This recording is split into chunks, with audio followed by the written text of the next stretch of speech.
Hello and welcome everyone to Gold Asset of the Day for the 25th of January 2022, presented by myself, Phil Carr, at the Gold and Silver Club. Firstly, as we head into a new week here, we've seen a 1% breakout to the upside with gold, exactly as we talked you through as well on the week ahead commodity report. Our expectation would be that gold prices this week, in the lead up to the FOMC statement, they would break out back towards the swing highs. Prices breaking out on Tuesday to $1,852 per ounce. This indeed allowed us to bank yet again more profits. So far this week, we've banked 690 points profit. So of course, for every 1 lot contract, that's $6,900 of profit. For every 10 lot contract, that's $69,000 of profit. And of course, this is only by Tuesday. Energy prices so far up 15% this month, and palladium has been the absolute star here over the course of this week, breaking out 5% to the upside so far and up 16% for the month of January at the moment, as a result of the commodity super cycle, which is fully taking off, as we've seen a number of commodities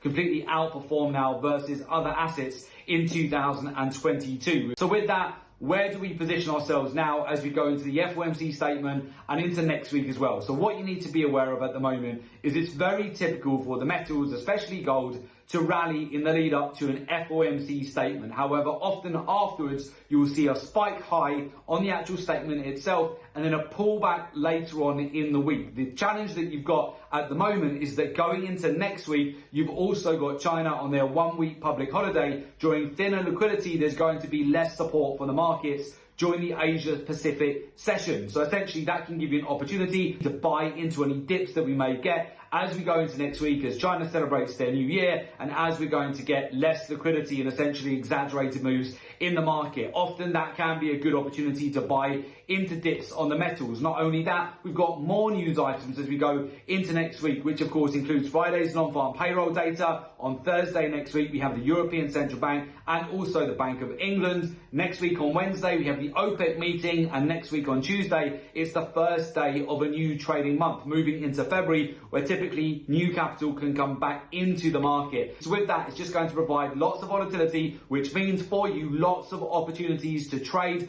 this volatility and the ranges and really capitalize on the current commodity super cycle that we're transitioning through at the moment. Of course, this is where you want to make sure that you're not using technical analysis. Otherwise, you'll just end up getting chopped up. If you're using technical analysis in this market, you will get absolutely crushed. You'll get chopped up all the time. You end up FOMOing in. I've seen so many traders out there recently. They're now, only as we're starting to book in windfall amount of profit. As you know, our predictions going into Q1 of 2022 for platinum prices to break out to $1,050 per ounce. That's been done. For silver prices to break out to $24.50 per ounce. That's been done. For palladium to break out to $2,000 per ounce. That's also been done. And crude oil prices to break out to $80 per barrel. But what we're seeing a lot of right now is many technical traders, they're just getting in way too high. They're getting in right at the end of the moves, where what they want to be doing is capitalizing on the cycles. Be early to the trade, know where to book profit, and know where the next big opportunities are to build in at much